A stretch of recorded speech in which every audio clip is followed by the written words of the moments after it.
Assalamualaikum warahmatullahi wabarakatuh, teman-teman sekalian. Pada kesempatan kali ini saya sengaja mengundang tamu khusus, orang yang terkenal di bidang akademik, di bidang uji menguji ini ya. Ya kalau dilihat dari tampangnya, tampang ganteng ya, menguji. Jadi pada kesempatan kali ini saya khusus wawancara kepada Dr. Ahmad Jen Sarnoto. Ini titelnya banyak, ada MPDI, ada MA, macam-macam lah, dokteran juga banyak. Terkait dengan ujian-ujian yang diikuti oleh teman-teman untuk menyelesaikan tesis dari awal sampai akhir. Ya, Pak Zen, terima kasih sudah hadir. Pertama, teman-teman itu harus mengikuti ujian kompre. Kira-kira apa yang perlu dipersiapkan oleh teman-teman ketika mengikuti ujian kompre, Pak Zen? Baik, kompre lisan atau tulisan? Ya, berarti ada kompre lisan, ada Lisan. kompre tulis ya. Ya, Tulis. kalau tulisan dulu, tulis dulu gimana tulis? Tulis. Kalau tulis itu biasanya 3 hal ditanyakan. Itu tentang kaitan antara ide yang dimunculkan dengan perdebatan akademik. Misalnya mau ngangkat tema tentang hubungan antara virus corona dengan prestasi belajar misalnya. Nah, itu berarti kan hubungan antara kebijakan belajar di rumah dengan motivasi belajar, dengan motivasi guru mengajar dan prestasi belajar. Ini kan belajar di rumah karena dapat corona ya. Ada 3 variabel tadi. Ada belajar di rumah, kemudian motivasi guru, pada nilai hasil belajar. Maka yang ditanya adalah perdebatan tentang 3 hal ini, tentang belajar di rumah itu dasarnya apa sih gitu, dasar kajiannya. Dasar kajian itu adalah kajian ilmu dasar tentang membahas itu, teori membahas itu. Kedua tentang motivasi ngajar guru, ketiga tentang prestasi. Nah, 3 variabel itu ditanyain tuh di depan tentang perdebatan para ahli dan Anda ada di mana posisinya gitu pertama. Nah, maksudnya perdebatan para ahli itu seperti apa? Jadi misalnya yang bahas tentang motivasi belajar, itu kan ahli banyak tuh, ahli banyak. Misalnya Pak Sunarji ngomong tentang motivasi belajar, kemudian Pak Darwis ngomong tentang motivasi belajar, Pak Muid misalnya ngomong tentang motivasi belajar. Nah, dari 3 orang ini posisi antum itu ada di mana gitu dari ketiga orang ini, sama atau menentang atau menambahkan atau mengkolaborasi. Nah, itu perdebatan ahli di situ. Berarti mahasiswa itu harus membaca banyak tentang para ahli itu. Maka sebelum menulis, sebelum kompre itu harus persiapan dulu matang tuh data kajian teorinya. Kalau tadi mau ngangkat tentang sesuatu, pahami basic knowledge keilmuannya, posisinya di mana teorinya. Jadi kalau tadi ngangkat tentang motivasi, prestasi belajar, itu berarti baca sebanyak-banyaknya dari buku dan jurnal atau hasil penelitian yang bahas tentang itu. Motivasi, prestasi belajar, nah, itu harus banyak itu. Jangan cuma baca 1 buku kemudian siap uji, nanti bisa dibantai itu. Apalagi kalau uji Pak Muid, masuk saya, Mas Nadi, itu bisa kelabakan nanti, bisa nangis. Bukan nangis, artinya itu akan kesulitan. Kenapa? Karena berarti kurang matang tuh pada perdebatan itu. Berarti nggak memahami itu, gitu kan? Artinya di situ mahasiswa harus tahu betul ya. Betul. Tahu itu dalam arti membaca, mempelajari, memahami apa yang teori itu akan digunakan itu. Sampai kemudian memposisikan dirinya. Nah, sampai tahu betul, oh kalau begitu dari teori A, B, C, saya di teori C, D berarti bedanya dengan mereka atau apa? Sama, menentang, menambahkan, atau mengkolaborasi. Gitu. Nah, itu. Setelah itu apa yang perlu dipersiapkan? Nah, setelah tahu betul tentang perdebatan para ahli, kemudian posisi di mana, itu adalah kira-kira dari judul itu perlu berapa buku pendukungnya. Kalau di kita kan berapa? 200. Ya, kalau sebenarnya inti bukunya 20 juga cukup sebenarnya. Buku inti ya, buku induk itu, buku babon itu. Jadi misalnya tadi ada 3 variabel. Maksudnya variabel itu adalah 10 buku, itu 30 udah cukup. Teori dasarnya ya, yang lain yang pengembangan.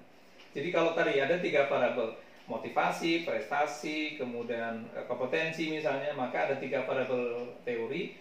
Kalau masing-masing variabel adalah 10 judul buku referensi, maka minimal 30. Tapi ini buku inti nih, tidak cukup hanya 30 tentunya kan. Itu tambahnya yang lain banyak. Mengapa sih mahasiswa perlu kompre tulis itu, kira-kira apa sih? Kalau kompre tulis itu menguji kembali kemampuan daya nalar dalam memahami teks. Jadi kalau menulis itu kan kaitannya dengan kemampuan mengelaborasi karya orang lain.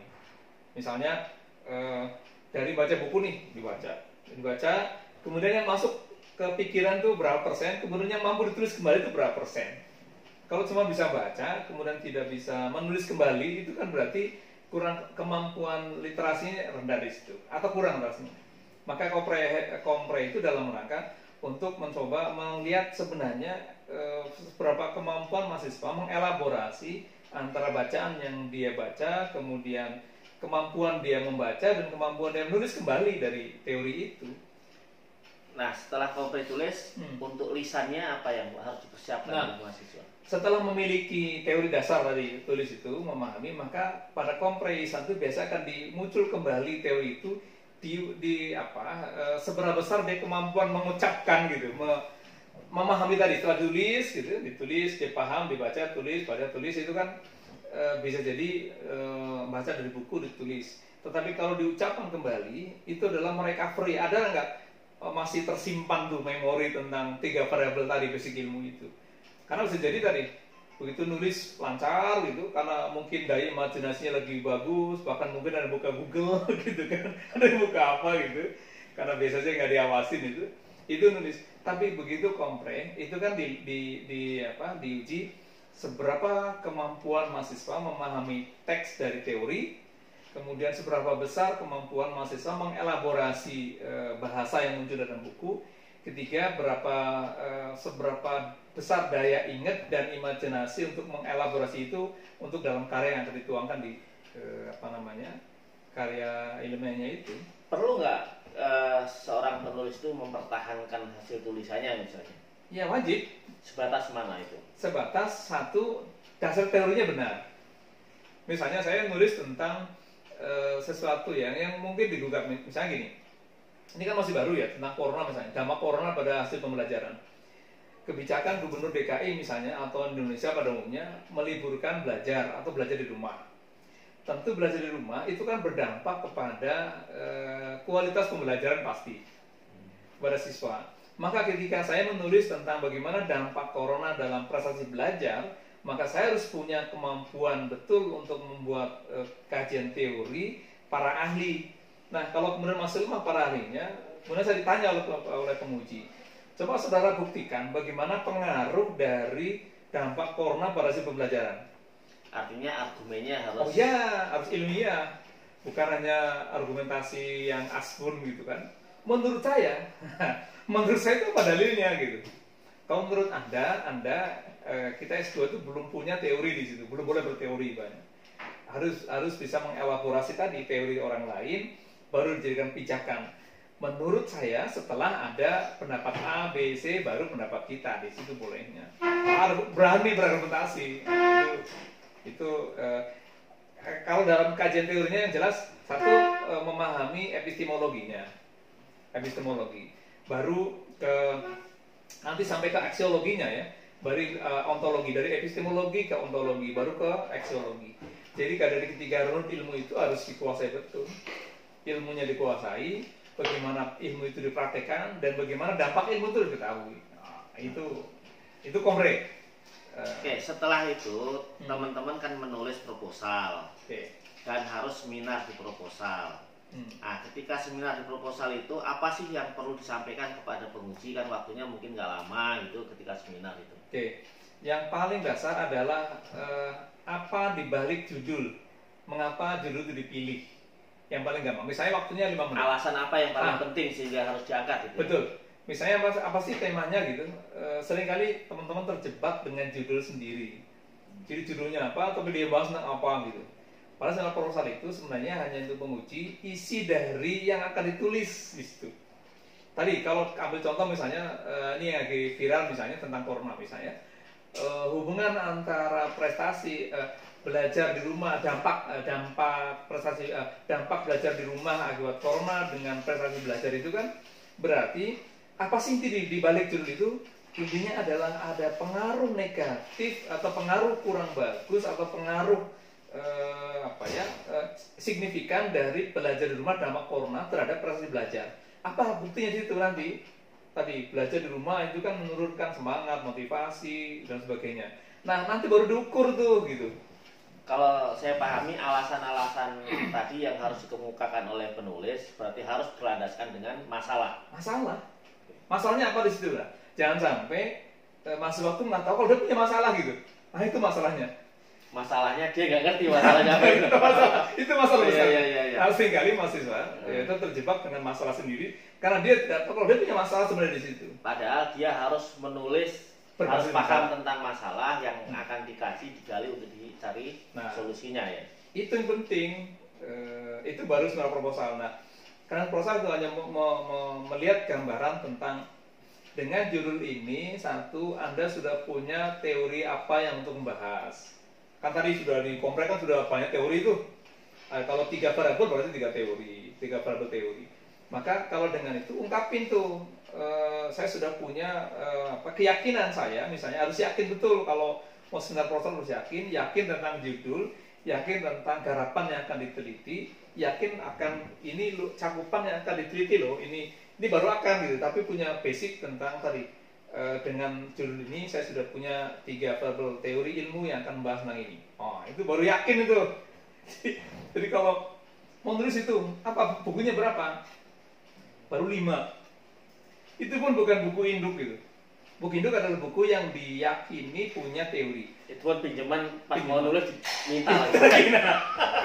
Jadi terjebak teman gini. Terjebak itu tulisan yang dijadikan teori itu adalah tulisan yang levelnya minimal sama, lebih atasnya lagi.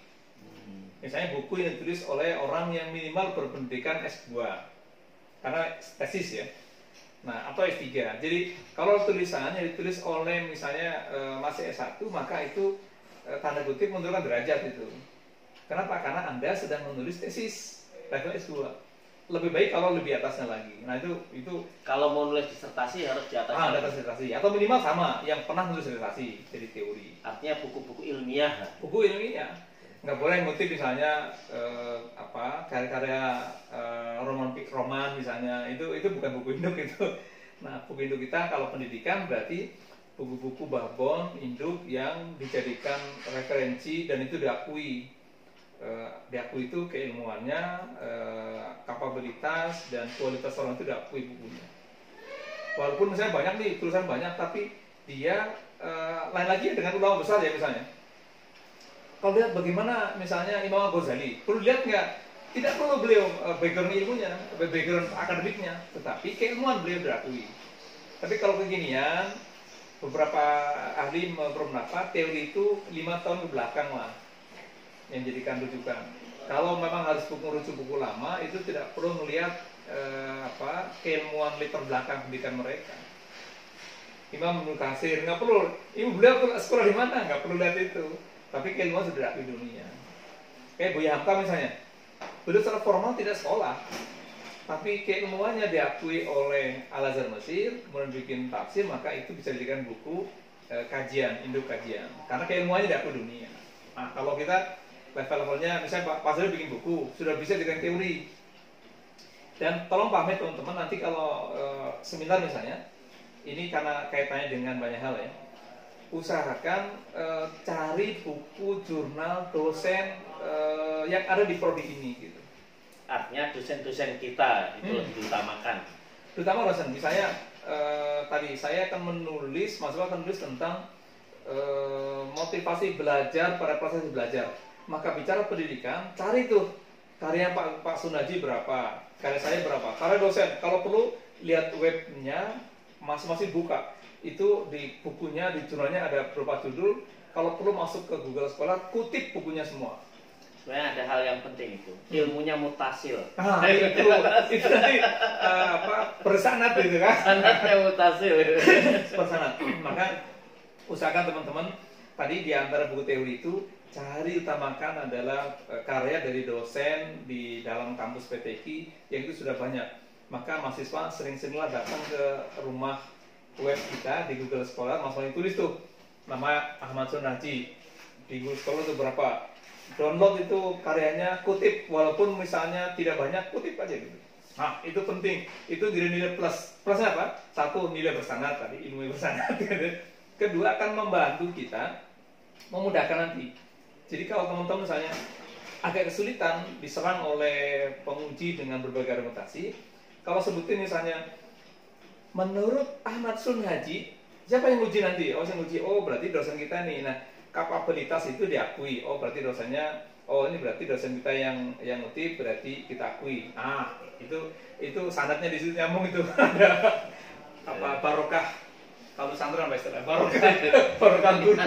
Barokah guru. Ya. Ah, itu penting dan ke depan mahasiswa harus bisa menghasilkan juga karya ilmiah sendiri. Di PTQ kita akan buat kebijakan semua mahasiswa harus punya Google Scholar. Nah, mulai hari ini dan seterusnya nanti mahasiswa semua wajib memiliki email atau kampus dan bikin Google Scholar. Oh, gitu. Wajib itu. Ya. Itu nah, sekarang untuk yang ujian progres. Oke. Nah, tadi setelah seminar kemudian berdapat pembimbing, ujian progres itu ada dua, 1 dan 2. 1 itu menguji bab 1 sama bab 3. Bab 1 tentang latar belakang yang diuji adalah 1 tentang masalah yang akan teliti. Apa sih masalahnya di situ? Misalnya urutan masalah ada 3.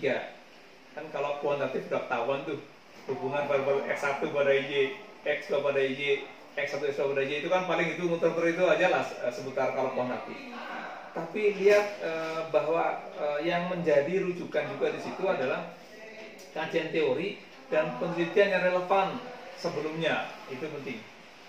Artinya teman-teman harus punya dasar tentang berapa tesis dan disertasi yang pernah menulis mirip dengan yang kita buat. Kak, untuk penelitian sebelumnya boleh nggak dengan buku-buku atau apa gitu?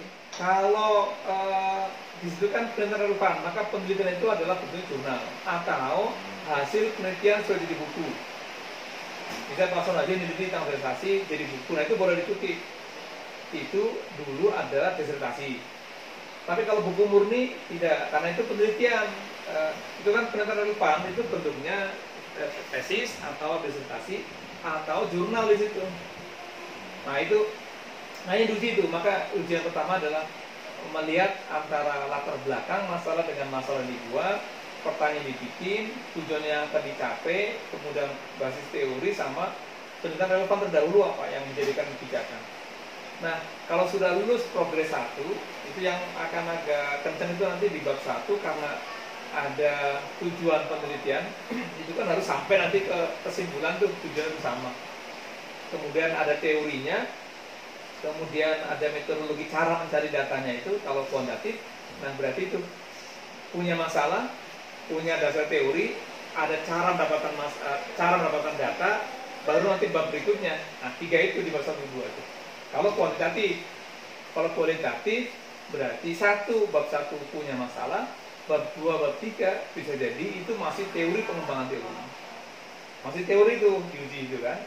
Nah, kalau sudah lolos, jangan lupa kutipan juga berpengaruh. Jangan sampai begini. Keren nih bahasa Inggris kutipan itu. Dulu pernah kasus misalnya bahasa Inggris. Misalnya siapa? Bukunya siapa? David Eusebio misalnya dalam psikologi. Ditulis tentang psikologi kognitif. Padahal itu bahasa Inggris. Nah, di kutipan itu bukunya David Eusebio, halaman sekian. Begitu ditanya, Anda kutip di mana? Bukunya David Eusebio. Punya buku aslinya enggak? Enggak. Nah, itu hati-hati. Kalau misalnya kutipan bukan dari buku aslinya, lebih aman adalah cari siapa yang nulis pertamanya, baru kita mengutip. Mendapatkannya dari mana? Nah, misalnya David Eusebio sebagaimana dikutip oleh Sunhaji, nah berarti yang jadikan putra Sunhaji bukan David Eusebio. Nah, seringkali itu teman-teman kelihatan keren, ini buku bahasa Inggris nih. Padahal dia tidak bisa terjemah sendiri, nggak punya bukunya. Nah, yang bahaya adalah dia mengklaim itu ada bukunya dan berbahasa Inggris. Nanti kalau yang uji progres orang-orang yang memiliki kemampuan itu bahaya. Disuruh baca bahasa Inggris. Nah, nggak ngerti. Saya bahasanya tahu gitu. Ya. Dan ingat, penerjemahan bahasa Inggris ke bahasa Indonesia itu dia harus di bawah sumpah. Nggak sembarangan. Makanya itu harus hati. Nah itu kalau sudah lolos progres 1, aman, itu berarti level keduanya. Ketemu orang bimbing lagi tuh. Ketemu bimbing, bimbingan, baru nanti kalau sudah bimbingnya ACC, baru progres 2. Nah ini matang-matang di 2 itu. Nah progres 2 adalah penentuan nih. Setelah punya masalah, ada dasar teorinya, ada cara mendapatkan data. Nah bab 4 dan bab 5 adalah cara menyajikan datanya. Nah, gitu kan lebih gampang tuh. Nyajiin data dan dibahas, disimpulin tuh. Ingat kesimpulan bab 5 itu harus sesuai dengan bab 1. Kalau 5 bab ya, di bab 1 itu ada namanya tujuan penelitian. Kan tujuannya yang dicapai nih. Jangan sampai nanti di bab 5 itu gak nyambung. Tujuannya ke Pulau Gadung, larinya ke Lebak Bulus misalnya gitu. Artinya bukan ringkasan itu. Bukan. Itu menyimpulkan dari masalah yang diteliti, kemudian baru kesimpulan adalah menjawab, yang sederhana menjawab dari rumusan dan tujuan penelitian. Kalau tujuannya penelitian adalah 3 ya, harusnya 3 di kesimpulan. Kenapa? Berarti sesuai tuh antara keinginan dengan harapan gitu. Tujuannya 3 ya sampai kesimpulannya 3. Kalau tujuan 3 yang sampai 5, yang 2 itu dari mana gitu kan?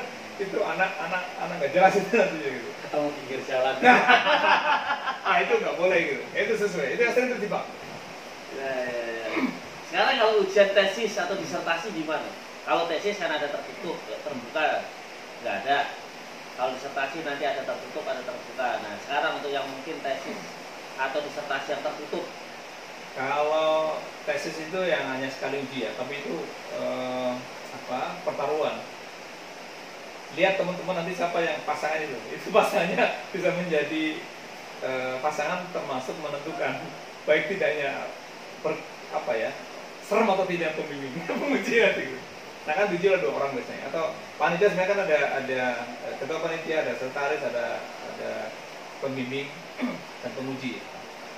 Tesis dan disertasi sama sebenarnya. Cuman kalau prakteknya yang penting kalau tesis itu teman-teman itu karena ujian dari bab 1 sampai bab 5, waktu juga nggak lama, kasih presentasi 10 menit lah, bikin kalau perlu PowerPoint atau kesimpulan dari tesis itu apa? Satu kesimpulannya, masalahnya 1, teori yang digunakan, cara mendapatkannya, hasil yang didapatkan, kesimpulan kan selesai.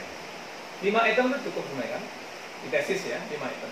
1 ada masalah, kedua tarikan teorinya, ketiga cara mendapatkan data untuk menyelesaikan masalah, keempatnya membahas masalah, 5 disimpulin, selesai. 5 item itu selesai sebenarnya kalau ujian. Nah, tinggal menjawab pertanyaan penguji. Penguji itu akan bertanya 1 tentang teknis, cara penulisan, cara pengutipan. Kedua tentang substansi materi. Harus dipahami itu. Maka kalau sudah lolos dengan 2 pertanyaan itu, Anda baru bisa lolos punya tesisnya bisa diakui. Tentu saja ada perbaikan. Itu kalau tesis. Kalau presentasi itu sebenarnya sama ya, ujian tertutup itu di kalau dalam tanda kutip itu mati-matian di situ, di blank atau mati-matian di situ. Pembimbing ikut menguji juga di situ. Itu yang membuat kadang-kadang nervous benar mahasiswa. Karena nguji pembimbing ikut menguji di situ. Artinya harus betul-betul menguasai. Betul. Jangan sampai gini, teman-teman banyak kasus kalau di sidang tertutup itu misalnya S3 ya, itu ada 4 penguji. Nah, atau 5 dengan direktur pasar penguji. Nah, dari 5 orang penguji itu pasti ada catatan tuh. 1, 2, 3, 4, 5. Nah, jangan sampai penguji dikelabui. Pak, tanda tangan berbaikan, sudah perbaiki belum? Sudah, tapi nggak bawa datanya. Nah, nanti jangan sampai ketika terbuka itu Anda akan rugi. Kenapa? Bisa nggak lulus, gitu kan? Jadi PTQ sudah ada sejarahnya. Pernah nggak ada yang nggak lulus? Ada.